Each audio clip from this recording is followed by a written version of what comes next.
We've all had moments that break us down, searching for light when the world spins round. But in those cracks, the purpose is born, a new way to live when the old is torn. It's more than a story, it's the rise from the fall, a place where your purpose starts to call. With Dr. Stephenson, wisdom takes flight, turning your pain into hope, into light. Collide with purpose, embrace the change. Every story's got a fire in its flame. Tune in, listen, find your way to take life's hardest hits and turn the page. In the podcast, the truth is found. Collide with purpose, let love abound. From heartbreak to strength, the lessons unfold. It's about how we rise, not the stories we've told. Guests with their journeys, sharing their light. In every collision, there's power in sight. It's more than a talk, it's the wisdom we gain through every struggle, through every pain. With conversations that open the door to purpose, to power, to so much more. Collide with purpose, embrace the change. Every story's got a fire in its flame. Tune in, listen, find your way to take life's hardest hits and turn the page. In the podcast, the truth is found. Collide with purpose, let love abound. So come as you are, with your scars and fears. This is the place where the truth appears. Turn your trials into stepping stones. Find the strength to claim your throne. Collide with purpose, embrace the change. Every story's got a fire in its flame. Tune in, listen, find your way to take life's hardest hits and turn the page. In the podcast, truth is found. Collide with purpose, let love abound. A collision with purpose, your journey starts here. In every conversation, we'll wipe away fear. Find your purpose, let your life ignite. With Dr. Stephenson, you'll find your light.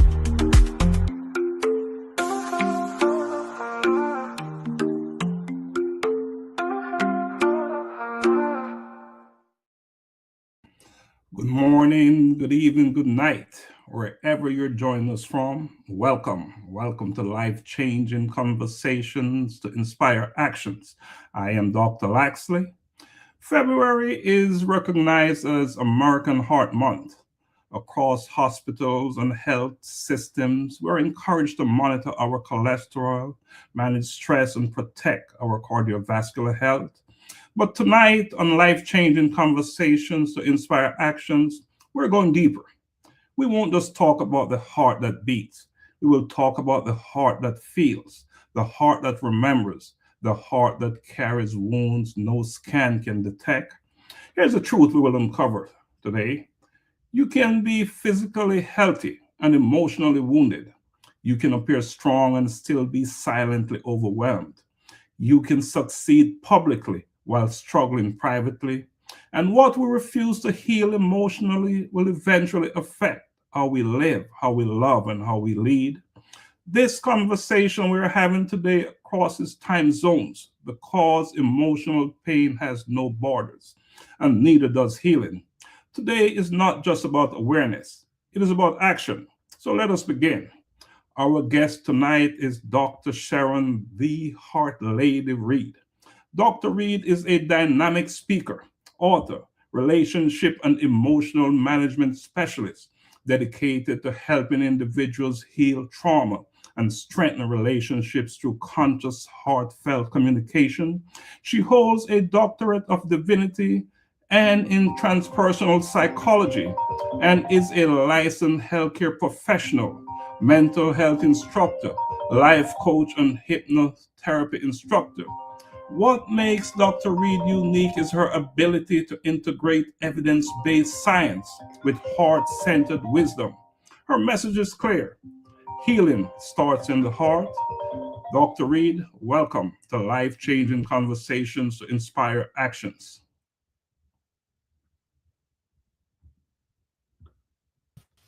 Give thanks, give thanks. All right, I am here and thank you for that wonderful introduction.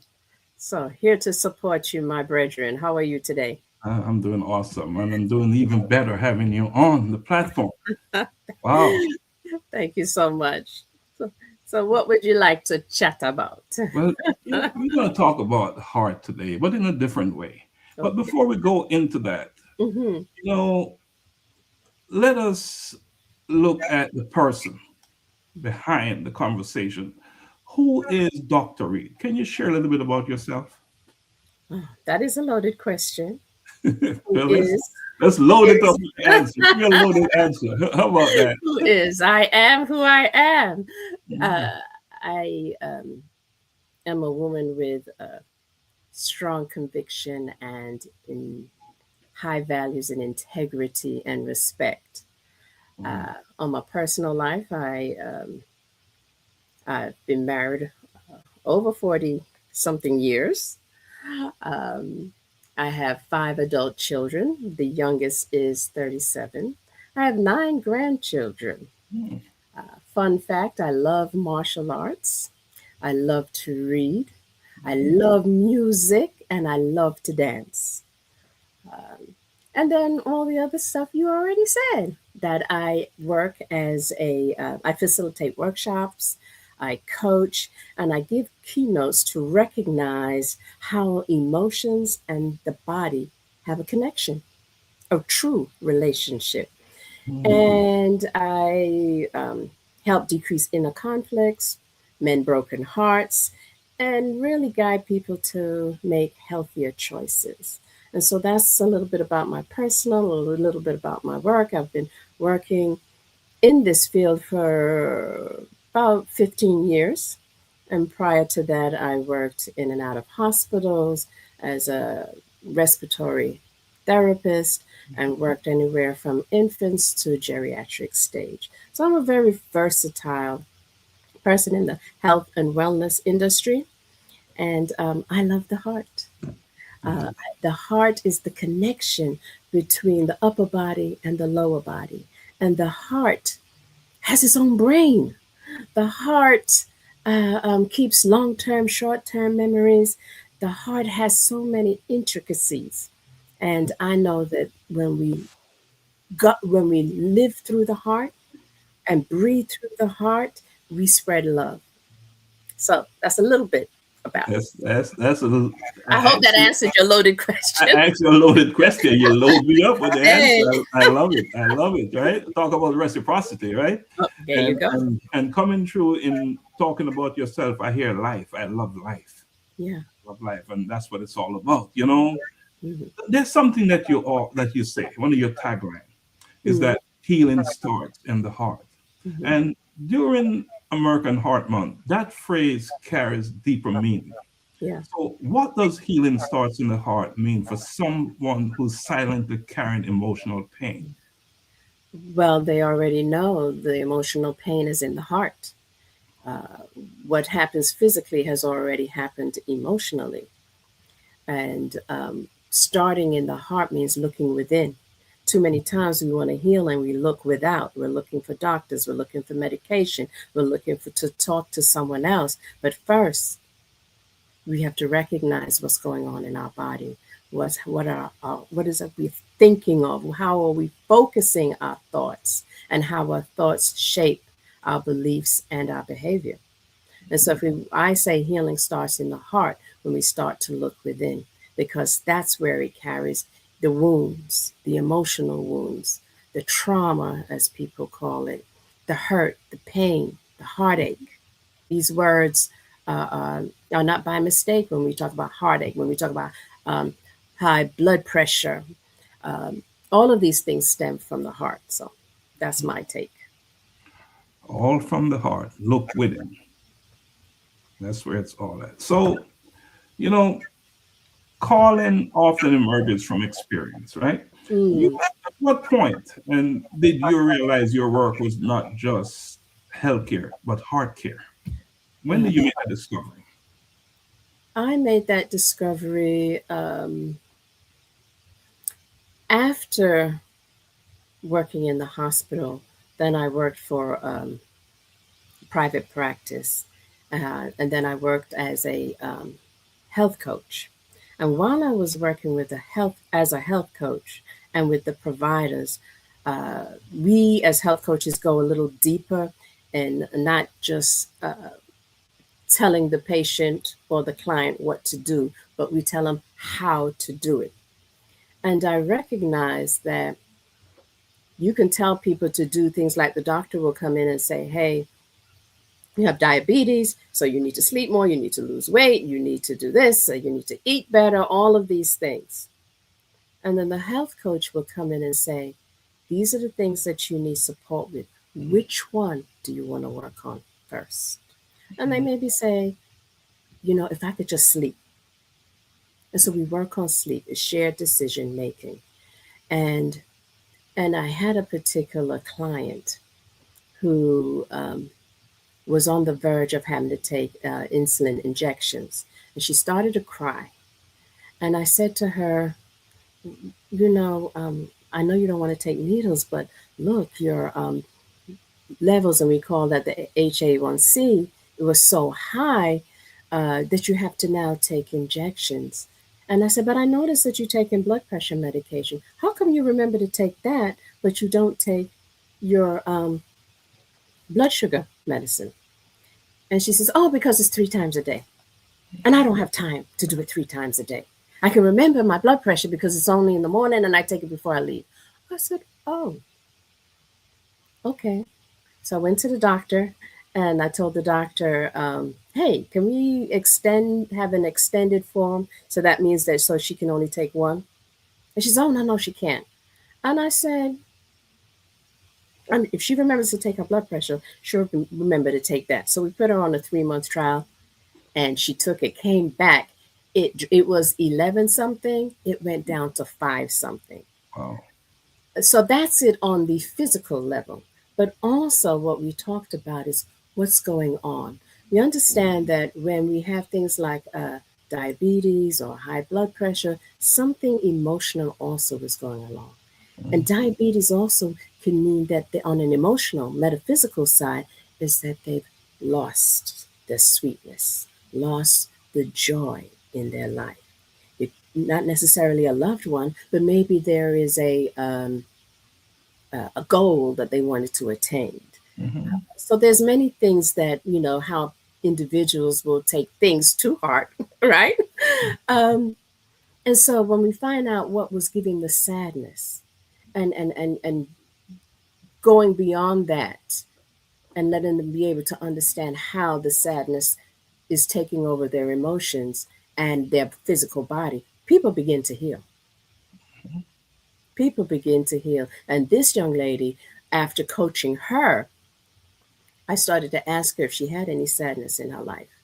And she said yes. She had just lost a brother.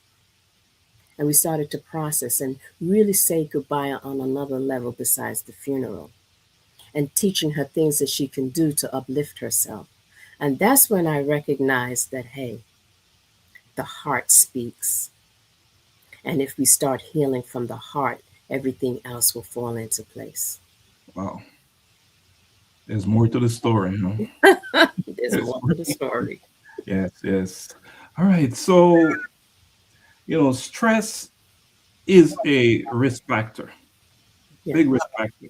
However, what are some of the subtle signs that unresolved emotional trauma may be affecting someone physically? Physically, what are some of the physical symptoms What are of some of the high stress? unresolved emotional trauma? You just touched on a few of them when you talked about Mm. something that have happened in the person's life. Yeah, They've lost something. Doesn't have to be a person. that's right. Yeah. A lot of times my clients teach me things when you say it doesn't have to be a person, it doesn't have to be a thing, but I one of my clients taught me it was their pet. And Mm, I was I had to keep my professional demeanor going on. But I was like, this is just a dog. I mean, really? And I didn't understand how the dog was truly a part of their family and part of their emotional support. So my client taught me how grieving took many forms and even with a pet. And so I thank that client up to this day because I became more sensitive and I got to really understand how pets, not only dogs, but pets in general, are part of someone's emotional field. Um, so when we're talking about emotions, one of the ways I explain it is how it stays stuck in your body first, right? We, let's see, best way to explain that is when you hear something that gives you a shock, that makes you feel surprise in a bad way, because you have good surprises and you have not so good surprises, right? You have good stress and not so good stress. But when you hear something that really makes you feel sad and you didn't expect to hear it, for instance, let's talk about when you heard someone just made their transition, they just died and it was unexpected, they weren't sick and in the hospital. The first thing when we hear that, we do what? mm, We take a breath in, we hold our breath. What we just did was put it in our body. mm, And so that's depending on where the most vulnerable part in your body, it may settle there. Some in their chest, some in their throat, some in their abdomen, stomach area, some of them in their knees. And the emotions get stuck there until you learn to release it. And there are many ways to release it. My number one favorite, and most healers in my field, we're going to talk about the breath, breathing, and releasing. And so it's not just affirmations, it's about commanding and demanding and instructing and coding, communicating with your body how you want to feel and what needs to be released. so it's a natural reaction when you get that news. Yes. And we Yeah. keep it stuck instead of if we want to breathe it through and process it. Mhm. Because if we don't process it, it stays there. Then something else happens, boom, on top. Then something else happens on top. Then something else, and then before you know it, you're exploding or imploding. You're getting angry, and you don't know reason why you're getting angry. You hear something, it triggers you, and then the body tells you to pay attention. How? My knees hurt, my chest hurt, I have high blood pressure, I have this dis-ease in my body. And your body's saying, this is what's going on. You need to pay attention. Mm, And too many times we don't pay attention to what's going on inside and we go and we take something to put the band-aid over it. And so it covers for a while, but it does still linger until you process it. I was in a conversation with a friend today, Mm, both of us Jamaicans, of course, mm, and we're talking about mental health mm, as Jamaicans and mm, how we refuse to own it if we're having mm. challenges. Yeah, We refuse to own it. So if you're not willing to own it, you won't seek help, right? yeah. You certainly won't seek help. So why is it that people resist emotional healing even when their health and relationships are suffering? Yeah, we resist because of fear. We Mm, resist because of lack of knowledge. We resist for the programming that we have received from we were young. We resist from the beliefs that we were taught, or and we're not just taught by our parents, we're taught by our environment, right? And so all of these things build up the resistance. But also, Dr. Locks, that the brain its function is to protect. And so the brain is going to protect, which makes you also go into denial.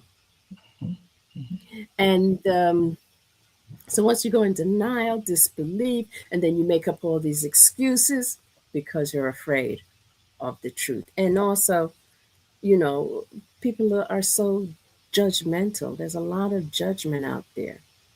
And people get ashamed or embarrassed that they're going through these changes. Mm. So this is why, mental health has been a taboo. In our country, we're like, oh, them mad. Don't pay them the mind. Them, mad. Them, so them go on. Don't worry about them. But it's It- a cry for help. It's a cry But for help. because we don't know how to support and help them, Mm. we just say, huh, that's the way they are. And I think that mental health awareness, uh, emotional awareness, and how it affects our body stress response is so needed. Because if we knew the words, when I teach about mental health first aid, we know the signs and we know the words to talk to the individual and let them become uh, uh, um, less restrictive, as the word you said, and become more vulnerable. I use that word vulnerable to my clients, and they all like, yeah, I don't want to be vulnerable. We're Uh, so afraid of vulnerability. that's But not a good word, right? For so many of but us. so many, especially in relationships, as you said, mental health, emotional health, Mm. but vulnerable is really allowing yourself to be your true you. You ask me, who am I? And if I was being vulnerable, if I was afraid of being vulnerable, I'd be like, oh, okay. And then I'd give you all credentials and leave it as that. Absolutely. So being vulnerable is open, but you want to be careful because you want to be vulnerable to someone who cares, someone who has compassion, someone who can have empathy. And most people don't want to be vulnerable because they were at one time and then got burnt, then got hurt. So in being vulnerable, you need to be somewhat cautious. Who are you being vulnerable around? Yeah, And that's absolutely. being responsible, right? Yeah, yeah. Because again, people judge by what they hear about you. I had someone just recently said that, I don't want to know everything that's going in their personal life. I'm an employer. Mhm. I don't want to know your personal life. All I know is that you need to do the work. and Mhm. the young lady was trying to be vulnerable, and she dismissed her. And I can tell you that that young lady will not be vulnerable in that situation again. And what an example and what a case for not being vulnerable, even though you should certainly consider being vulnerable, make you a wholer and more sound person. Right. So February, Dr. Reid, is often centered around love. Of course, Valentine's Day, all that good stuff. Yeah. But love without emotional maturity can be unstable.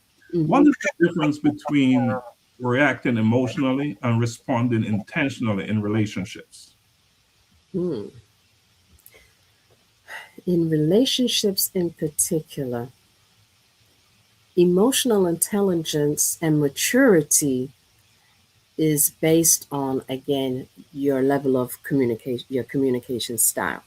Mhm. Also, how you feel about yourself. When I'm dealing with relationships with clients, it's not necessarily begins with what's going on between you two, is what's going on within yourself. Mhm. And it's about healing me before we heal we. And in relationships, it's a lot of times what we bring to the partnership is how relationships or love was modeled to us. So how you saw your parents or your caregiver or a parent, how they loved you, how they showed love to someone else, all of that is what you pick up and you bring. Mhm. So if you were neglected when you were young, then you're crying out for attention. When you were neglected when you were young, you may find someone who may show you love, and you clingy and you hold on to them because you did not get that when you were younger. So it's a lot of variabilities, but I can tell you that how we love is highly influenced with what we see and how our caregiver taught us. Mhm. And the danger with that is receiving love from, Yeah. from the wrong person, the wrong Yeah. place.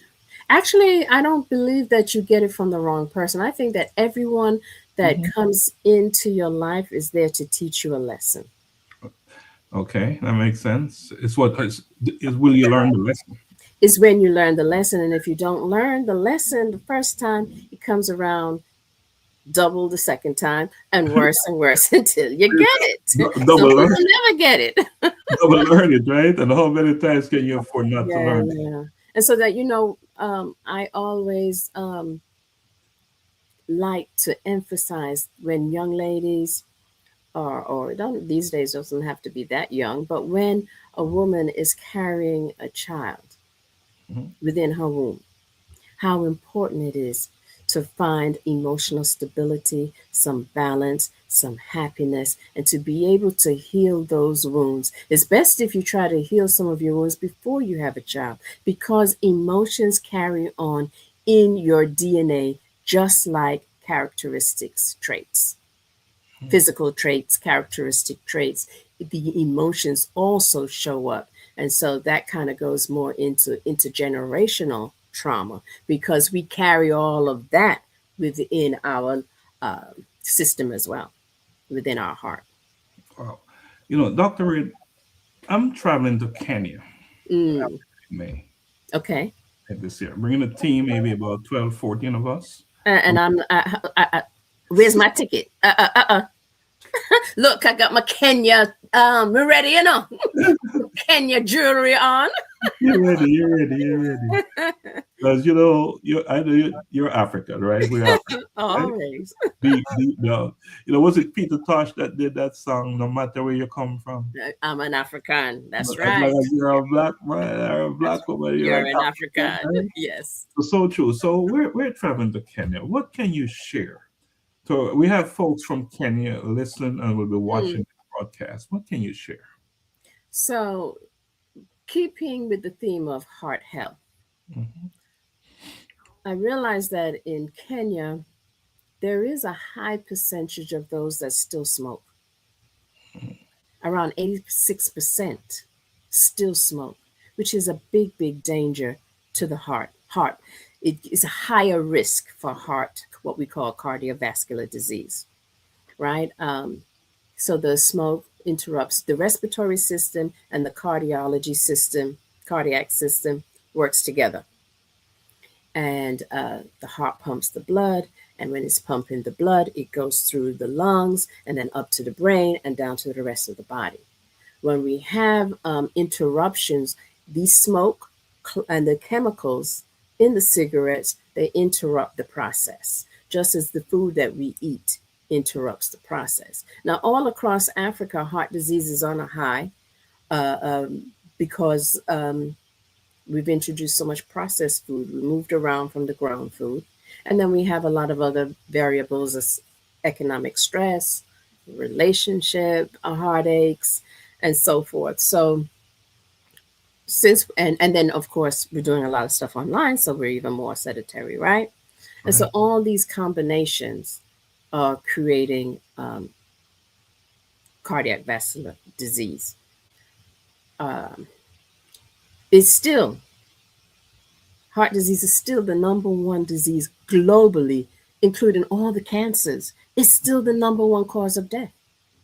Wow. And when you think about that globally, so it's not just in the Americas, it's globally. And I think that is why, ever since I started in the medical field almost 50 years ago, it's been the number one disease. It used to affect men mostly, but now women, because now there are more women who are heads of household, financial stress, relationship stress, less physical, intentional physical activity. And I have to say intentional because I have people who say, well, I walk to work, I walk to work and I'm walking up and down the halls and because you have to. Intentional exercise is a whole different story. And what are we doing when we exercise? It's not about losing weight, it's about staying fit, it's about increasing the oxygen in our body and helping our blood to flow properly.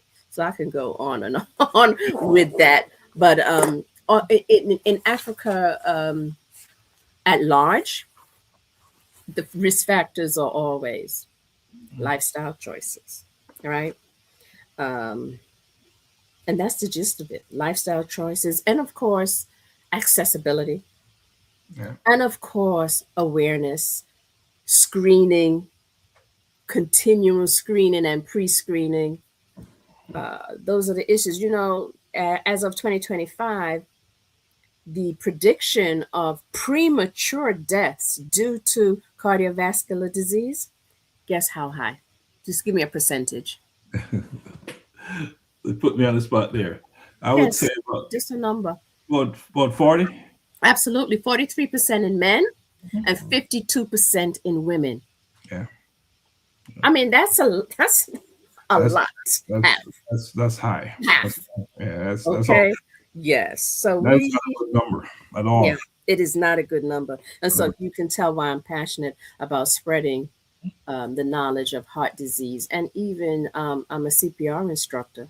So teaching CPR, teaching the signs and symptoms of CPR and keeping it, we should know it like we know our alphabet. Absolutely.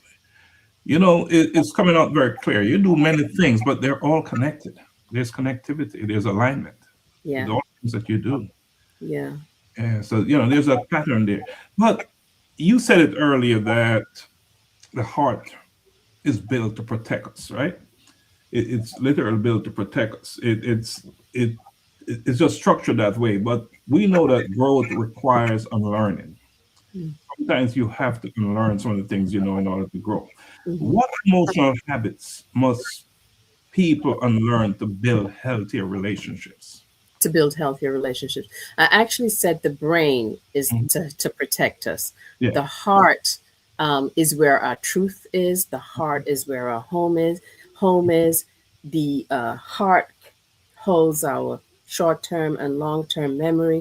The heart actually sends messages That's right. via hormones to the brain, more messages to the brain than the brain sends to the heart. So I wanted to make that clear. You did say the heart. I misspoke there. The Yeah, heart. no worries. But you were asking about relationships and Hmm. how and what things we can do. Yeah. What habits can Oh, what we habits? unlearn to build healthier relationships? I love that question. Thank you. Um,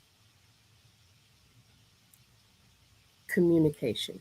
When someone says they have issues in their relationship, it is communication. I often tease when they come to my office, I sound like you're communicating well. But what we need to understand about communication is saying how you really feel.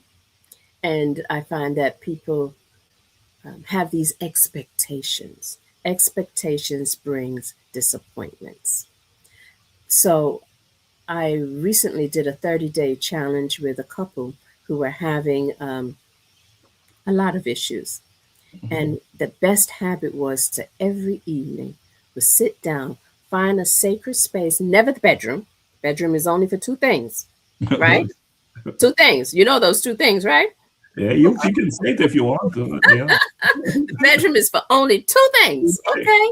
And so find a place that you would go and you would sit and you talk.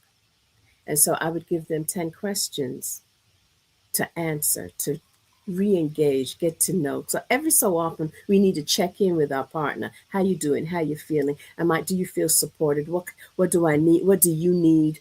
And so forth. Where you see yourself next year? Forget about the next 5 years, but where do you see yourself? What do you want to do next year, within the next 6 months, and how I can support? So a good habit is to be able to, at the end of the day, it's something that I do myself. So how was your day today, honey? Mhm. What did what stood out for you? Or how did you feel? Did you enjoy your lunch? Simple things. And you'd be surprised how the conversation can develop and you really start to engage in with your partner and knowing what's happening. So definitely checking in Mhm. daily, nightly, in the morning. Another thing is, if we're talking strictly about relationships and how to keep having a long, loving, engaging relationship. It, how about a kiss in the morning, a kiss at night? When you're arguing, not to argue when you're on high emotion, but be able to say, I'm really feeling pissed right now.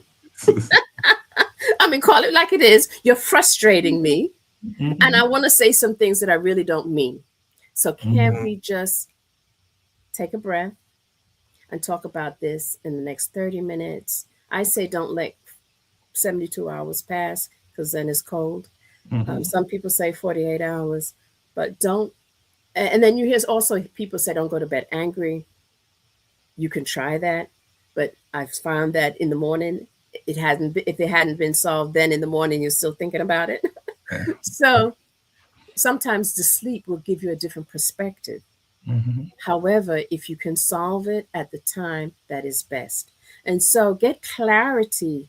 Make a habit to be clear with your partner on how you really feel. Decrease the expectations. If you have expectations, let your partner know. I hear all the time, well, you know me for so many years. You ought to know how I feel. Uh, how I felt when I was 20 is a whole lot different how I feel when I was 40 and going on down the years, So it's a right? continuous, ongoing process. It's an Learning. ongoing process. So a good habit, just to be clear, is improve your communication style. Understand how your person shows love. Mhm. Talk about your feelings and where you want to go, your values, and what's happening in your life now. Have a nightly conversation and just check in with your partner. I think those are a few good habits. And then have fun. Oh my gosh, have fun. Do Mm. something fun. Laugh. You remember when you just started dating, right? You had so Yeah. much fun. You would go here, you would do different things together. And then when you've been in a relationship for a while, a lot of that kind of dwindles. Yeah. So if you can remember what you did in that initial phase of your dating and go back, stay there. And so just go to it. Go back to that place. And You it's not as much as go back or stay there. I would Mhm. use the term evolve. Evolve. Make Yeah. it even better. Because, Yeah. I may have liked to go roller skating when I was, Hmm. in my teens, when I was dating. But now I'm in my 30s and I'm like, Yes. or now I'm in my 50s. We can't go back there. But we Yeah. can do other things, find out what we enjoy and Yeah. do that together. Have a hobby that you can do together. That brings so much closeness when you find something that we both like to do. To bring that energy that Yeah, the energy you can energy. say you Yeah. want to keep. The Yes. energy. Yes. You know how Jesse Jackson, may he rest in peace, always says, keep hope alive? Well, you Hope. got to keep the love alive and the intimacy alive. You And know, intimacy changes as you age. I'm listening to you talk and Mm, relationships. yeah, Often people are in relationships, but they're not working. They're not working a relationship. I They love just that. exist in their Oh, relationship, true, true. and that is not a good thing. Yeah, it's true. So I'm going to put you on the spot real quick. Why do you think that men are so resistant to coaching or therapy or relationship conversations? Why do you think they shy away from it? I think a little bit more than women. What do you we think? Earlier we talked about vulnerability, right? Mm, That's a big piece, I believe.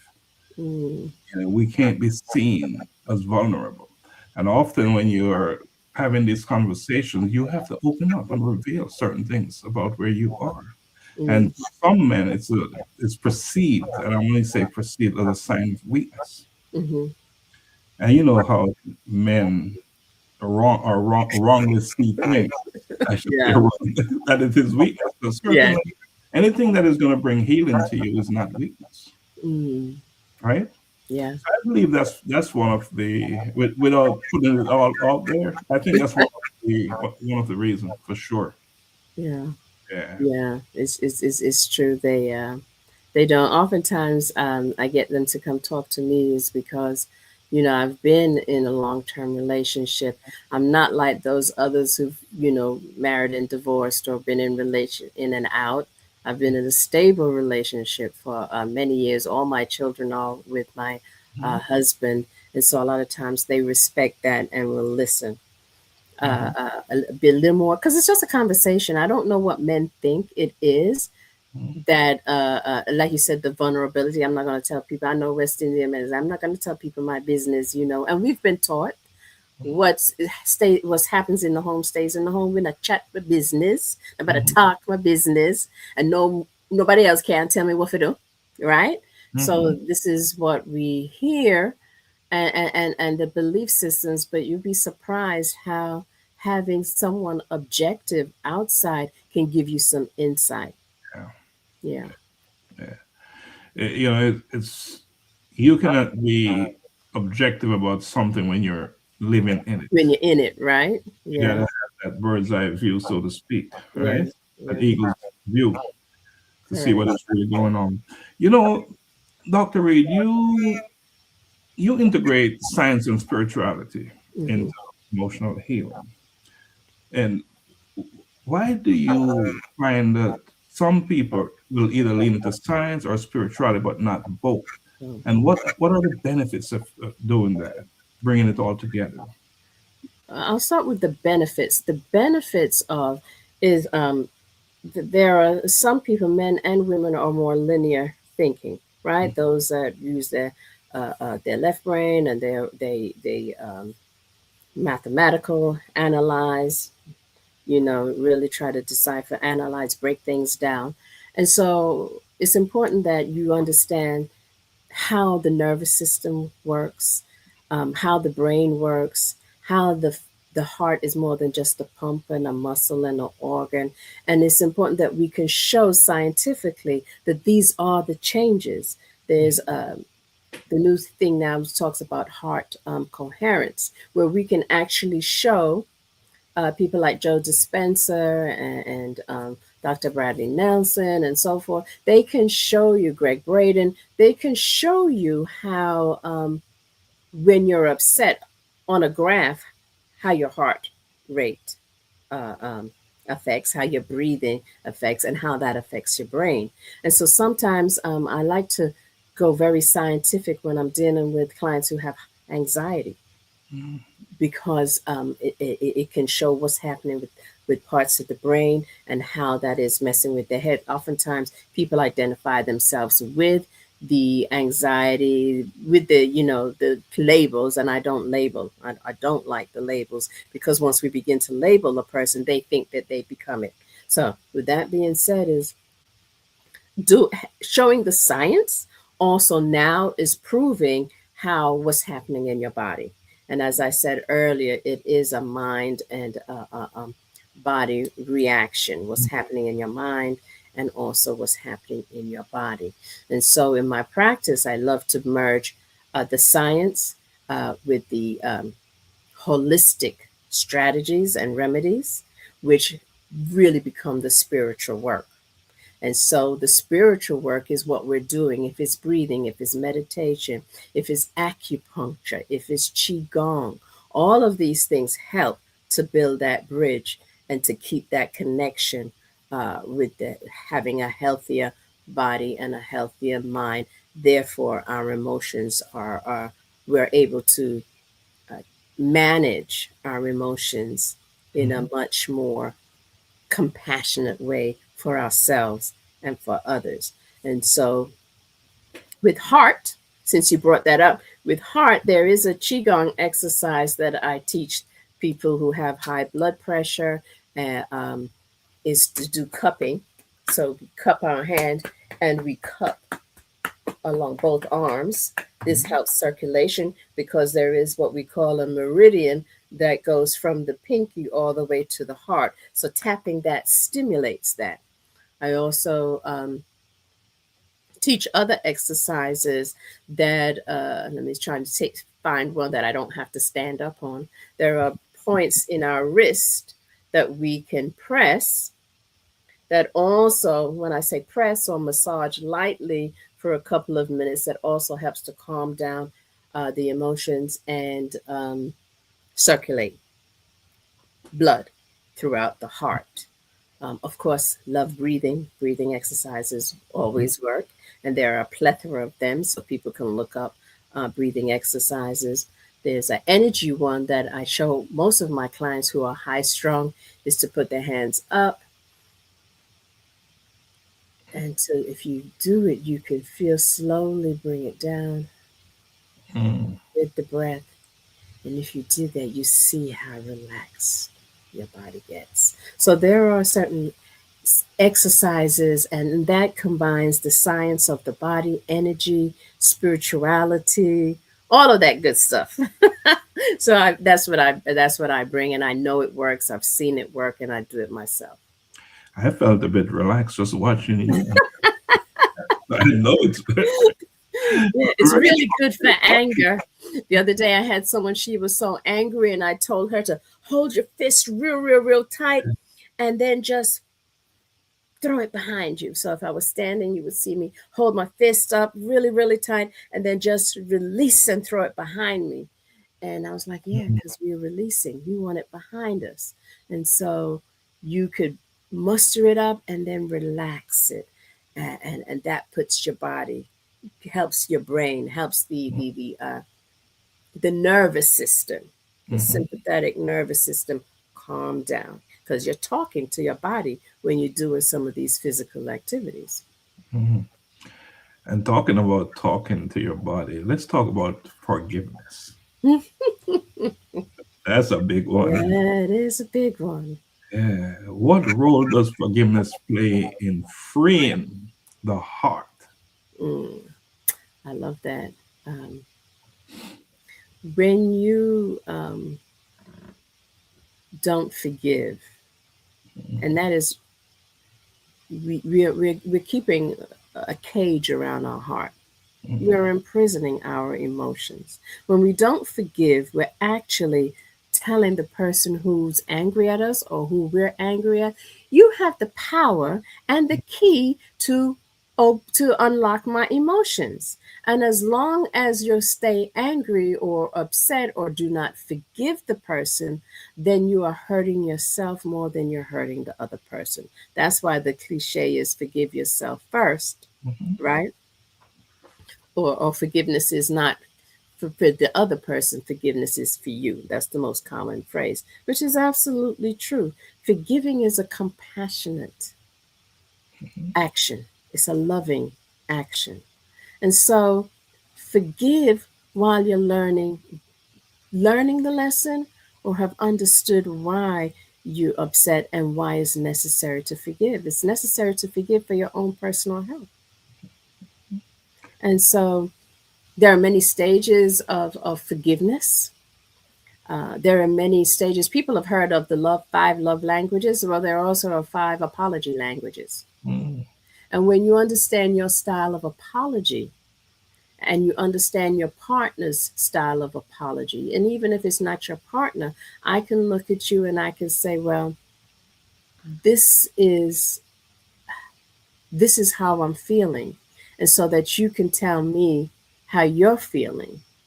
And And if you can't tell the person, you can write a letter to the person. They don't have to get it, but you took the energy out of you. So forgiveness is all about self healing. Forgiveness is all about self care, self love, self respect. So it's important to forgive. Why are you holding on to things the person is or the situation already gone? The person doesn't even know they're doing their thing, and then you are imprisoned by all of this emotions that is so low on the frequency and vibration scale. You know, it's always interesting to me that after a divorce, Mm. you will have one partner 5 years later Uh-huh. still holding on. Hmm. That, They haven't let it go. yeah, won't let it go. They have not released it, and I tell you that until they release it, they won't find a level of happiness. Yeah, it's And they certain. will bring that same issue to the next relationship. Mm, And a lot of times, I have people come to me. because they felt like they couldn't forgive. Oh, and they say, no, they say, oh, I forgive them. But when they're talking about the situation, you hear the anger. If you Mm, still hear the anger, you have not forgiven. you have not. You have not forgiven, and they're talking, and you can tell that they're right there at that same place when Mhm. they were being hurt, And they right? know it too. They know it too. That's right. So forgiveness is not a brain thing, Yeah, it's a heart thing. it's a hard thing, indeed. Now let's talk, Dr. Ray, let's talk about high achievers. Mm, Those high achievers, we know, right? They okay. often hide emotional wounds behind their success. Yeah. How do you, how do you help driven professionals confront what they have been suppressing, what they have suppressed? Hmm. So a lot of driven people are analytical. They have a purpose in mind. For me, what I would suggest is that that there's an imbalance, Mm, and so they have to find time to relax and have fun. Most people that are success driven and just know they have a goal and they got to go, go, go. I know a young lady who has 3 jobs because she has a mission. Her child is going to nursing school. She has to make the money. She's a single mom. She is gone. Weekends, she's working 2 jobs. And the weekdays, she's working 2 jobs and then another one from home. mm, There's going to be a breakdown real soon. mm, And so high achievers, definitely you got to go for it, but you have to try to find the some time and actually schedule it in. I'll never forget this years ago when Oprah Winfrey had the her talk show. She had said that she noticed that she was starting to get sick because she did not schedule in her me time. And I was like, wow. She said, when it was on my schedule, I did it. And as soon as I got so busy and did not schedule in the me time, my health started to deteriorate. And I said, that is such a wonderful lesson right there. that So, ME, for high driven people, put it on your calendar. you know, you're talking to me right now, but Yeah, you do so much, but even with the traveling and with the going, put it on your calendar. I must confess, talk about vulnerability. I must confess that for me, in the last 2 months, I have been just going, going, going. And I'm said to myself, I'm doing too much. And I had to stop and say, well, what would I tell a client? And Mhm. that's it. I said, I need to take a day off. Yeah. I need, because I was feeling, I was, on high cortisol level. I just felt everything was a rush. And I actually felt it in my body. And I was like, oh, nope. So I decided that I'm going to take a Monday off or Mm, a day off just for me to do the other things that I need to do and not feel rushed every day and trying to squeeze in so much. And another thing high achievers do is they may have a long to go to do list. All these things I got to do. All right, Mr. Laxley. mm. All these things I got to do. And I have to do it by this time. And I would suggest and invite you to think about what are the priorities. Cut that list down and do the priority first, and then let the others take care of themselves. You won't feel so much stress. But for me, I decided that I'm going to actually really take a day off. Saturday is not a day off because you got all the other errands and chores and whatnot. Sunday is not a day off because it was, preparation and so forth. So I said, I'm going to have to take a day off no matter what day it is. Right. Be flexible. Just because I said I'll take Monday, Monday may not allow, but I am going to take a day off where Yeah. I can just do what I want to do for me. Some people may call that a self care day, Mm, and self care days are important. If mm, you can't do it once a week, definitely once every 2 weeks, but schedule it in. Even throughout your 8 hours, you can schedule in 30 minutes for yourself. You can find 30 minutes. You deserve 30 minutes just to collect your thoughts together, to breathe, to check in with yourself, to reassess how did I talk to that person? How did I feel when that person spoke to me? What do I need to learn? What do I have to give? What can I do to make myself healthier? Get that me time on that schedule and prioritize it. Schedule it, prioritize it, because what if you're not good to yourself, you're not going to be very good to others. You could be a whole lot better. So true. You know, Dr. Reid, our organization is about purpose, right? Mm, All about purpose. okay. When healing begins, something shifts within the person. Yeah. Something. How does purpose begin to surface when emotional healing takes place? How does purpose stir up in an emotional place? Starts to show up, start to Show surface. up. Mhm. When that person becomes whole or becoming whole, emotional healing is taking place. Yeah. The purpose is automatic. Mhm. The purpose is has always been there. Mhm. When you are beginning your healing or in your healing journey, your purpose shows up as well. And so I think it works hand in hand. You'll know because as you begin to heal, you get clarity. Clarity. As you heal, you begin to live in your purpose because we are designed to be healthy beings, not sick beings.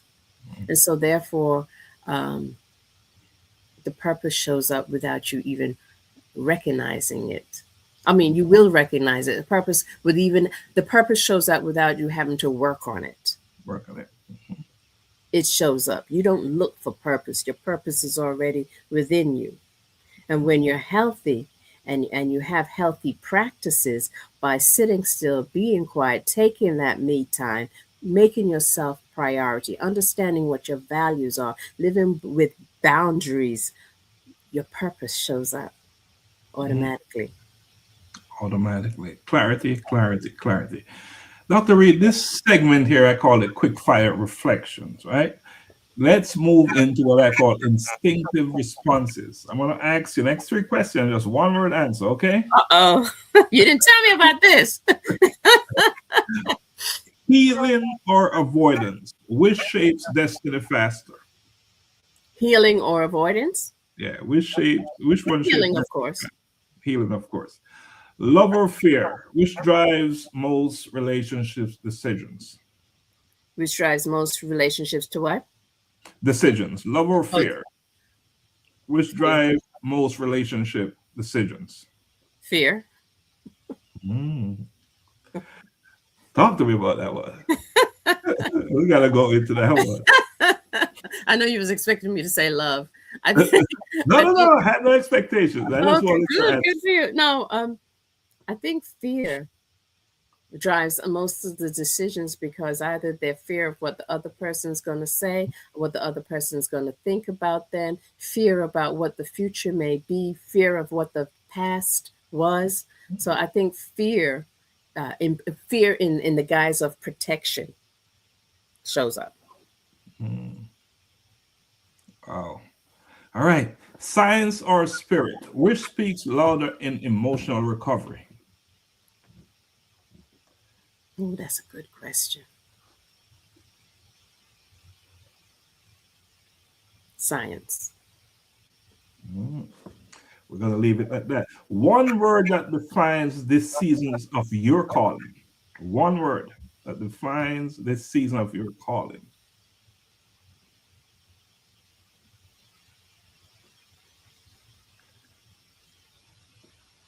Heart. I mean, what else, right? What else? I thought that one would have just popped off your. I thought it was I had to digest it, which is something that before we just pop out, we do really want to pause and Mhm. think. Yeah. And so, heart, and I'm sad that you use one word because it would be heart consciousness. Yes, yes. And it makes so much sense. Well, you're the heart. Actually, with the heart lady, I did not name myself. I have to give credit to one of my clients came to me, and this Mm. was years ago, and she was teaching me about social media and hashtags and all this thing here, and she was had a friend with her, and she said, "Oh, there goes the heart lady." Just like that. Yeah, and then she said to me, "You so should name yourself, brand yourself as the heart Mhm. lady, because we think about the things that you do around the heart." And I remember earlier in this conversation, you were saying everything you do centers around the heart, and Wow. That's how I was like, you know what? I like it. And you know what I have to say about that? What's If that? the cap fit, Wear it. wear it. So the Yeah. cap fit, right? All right. So as we're getting ready to wrap up, right? So tonight's conversation, Doc, is all about action. We're all Mhm. about right. For the person watching who knows their heart needs healing but Mhm. feels afraid to begin, Yeah. what is the first courageous step they should take right now? The first courageous step that they should take when they know that their heart is healing is to be able to put their hand on their heart, Mm, close their eyes when mm, they're in a quiet, safe space, and ask their heart, what is it I need? mm. The answer will come. Welcome. What? Ask the question. Yes, ask the question. Ask your heart the Mm-hmm. question, what is it I need to Mm, heal? mm, And then the next step is to do it. Sometimes we're afraid to do it, don't know how to do it. And that's when you call on someone like the Heart Lady to support you and to guide you with that journey and give you my process is always 3 steps: physical, emotional, spiritual. When we combine those, then we can get wholeness. and call the heart lady. How can they get in touch with you? How can someone get in touch with you? They can go to support at Dr. Sharon Reid or .com, or they can go to, I'm on Instagram, The Heart Lady, Facebook, Sharon at The Heart Lady, or Sharon The Heart Lady Reid. So when you look for The Heart Lady, remember that's THEE, because the only, all right, not the, but the THEE Heart Lady, you should be able to find me. And get the extra E in there, right? All right. Yes. So, Doc, as we get ready to draw down our conversation today, here's an opportunity for you to share any final thoughts. Whatever you want. Maybe I didn't ask you a question and you wanted to talk about something. Just share your thoughts. I think we talked about, I think we talked about most of the things that are important. So just like to reiterate being conscious of how you really feel. Mhm. Stop, don't avoid it, express it. Express it with compassion, kindly. You know, our emotions, that when we're feeling something, it takes uh, 30 to 60 seconds. And by 90 seconds, it reaches its peak. And it depends on that emotional maturity that you were talking about, Professor Laxley. Mhm. Depending on that emotional maturity, you can at that time release and allow it to fade, because it will, or you'll keep it and it will loop and loop and you keep on thinking about it over and over and over again. Catch yourself. So remember, the heart provides the quality of your health, Mhm. how you love, and the way you live. Wow, powerful. All right, so let's send a big shout out to Sharon, your co-host of Speak harmony, Sharon T, the sister connector. the Heal up, Connect. heal up. All right, and she said, "Forgiveness is a hard thing indeed. The Yes, check word us my out on sister." Speak Harmony Tuesdays. I got to do a little shout out. Thank Yeah, you, Sharon T. yeah, plug it, plug it, plug it, plug it. Tuesday Speak Harmony, every Tuesday, 7 p.m. to 8 p.m. Eastern Time, APAT Media Group or Speak Harmony. Check Yeah, us out on YouTube. yeah, big conversation going on over there every Tuesday. Yes, yes. You need to be a part of that. Join that and be a guest over there. Be a guest. Big thing. I was on the other day, thoroughly enjoyed it, and I hope I get another invitation to come back. Definitely. And family, check him out. Check out Professor Lax and all the wonderful things that he does to help and serve the community. And he does that because he has a wonderful heart. Wow, it's all about the heart. Thank you so much for that. I appreciate that, Sharon. All right, so today we were reminded that heart health is not only physical, it is also emotional, right? And you can strengthen your body and still weaken your peace. So you can look successful and still carry silent wounds. You can smile publicly while still hurting privately. But understand that to seek healing, to be vulnerable, is not a weakness. Mm-hmm. There's courage in seeking healing. There's courage Yeah. in being vulnerable. And Yes. having that courage is a decision that you make, by the way. You know, American Heart Month should not only change what we eat, it should challenge what we carry with us. Get rid of them thing, forgive people, forgive yourself.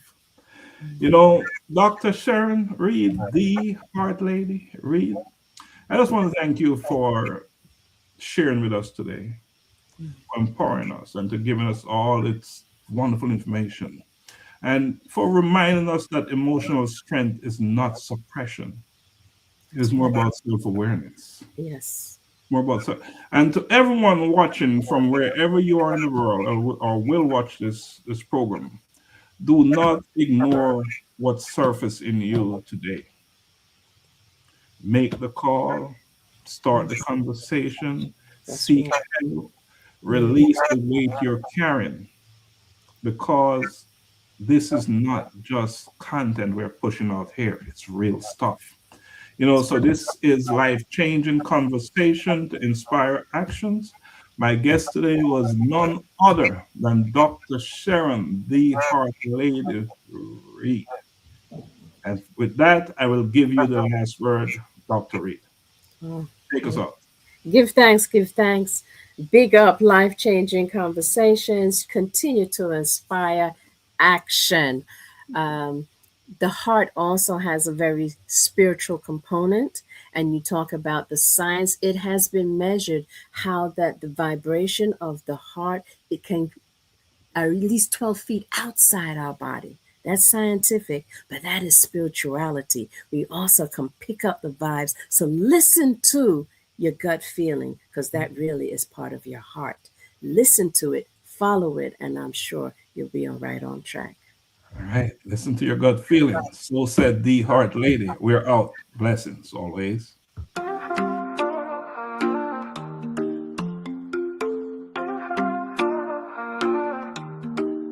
We've all had moments that break us down, searching for light when the world spins round. But in